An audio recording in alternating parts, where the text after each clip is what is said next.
Kwa jina la Baba, Mwana na Roho Mtakatifu. Amen. Sala ya asubuhi, siku ya Alhamisi. Tuombe. Mwenyezi Mungu, tunakuja mbele zako asubuhi ya leo. Asante kwa ajili ya wema wako, asante kwa ajili ya nguvu, asante kwa ajili ya faraja yako ambayo umetujalia sisi watoto wako. Tunakushukuru kwa kutuamsha salama. Umekuwa pamoja nasi katika mambo yote, na sisi tunakutegemea Bwana. Utukumbuke siku ya leo Bwana, na kutusaidia katika mambo yote ambayo sisi wenyewe hatuwezi.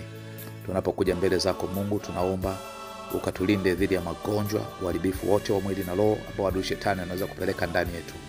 Ukatulinde katika ofisi zetu na kutusaidia. Ututoe kwenye majanga, ututoe kwenye huzuni, ukatujalie faraja yako ya kweli Bwana. Mkono wako Mungu usipungue kwa ajili yetu. Uweza wako Mungu ni mkuu. Tunaomba Mungu ukainuke dhidi ya watesi wetu na kutusaidia Bwana.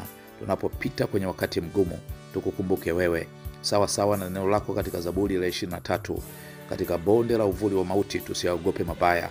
Na unasema pia kwenye ile Isaya sura 43, katika maji mengi tusigalikike, lakini katika moto tusiteketee, kwa sababu Bwana utakwenda pamoja nasi. Na sisi tunaamini mkono wako una uweza. Unakwenda pia kutuponya, unakwenda kutufungulia malango ya mbinguni, unakwenda kuachilia baraka kule maofisini kwetu. Baba, ukatukumbuke wale ambao wanatamani mambo fulani yatokee, ikiwemo kuweza kupata watoto, kuweza kuingia kwenye mahusiano ya ndoa. Mungu ukawasaidia hata wale wanaotamani kuweza kufanikiwa katika kila kazi wanazozifanya, kazi za mikono yao Bwana. Achilia baraka kwa ajili yao katika jina la Yesu Kristo. Baba mtakatifu, wakumbuke wale wote ambao wanajituma kwa ajili ya kazi mbalimbali. Mungu wakumbuke leo na kuwasaidia. Mkono wako Mungu usiwapungukie wale wote walioko katika kazi ya hatari.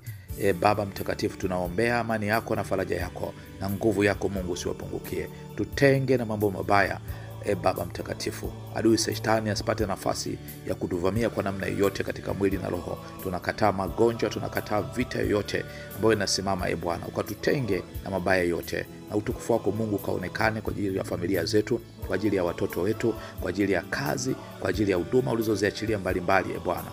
Mungu, lilinde taifa letu siku ya leo. Walinde wanaosafiri, wasaidie wenye kutafuta neema yako ya baraka zako ili waweze kufanikiwa. Utukumbuke Bwana kwa mkono wako uliodari. Katika Kristo Bwana wetu tumeomba.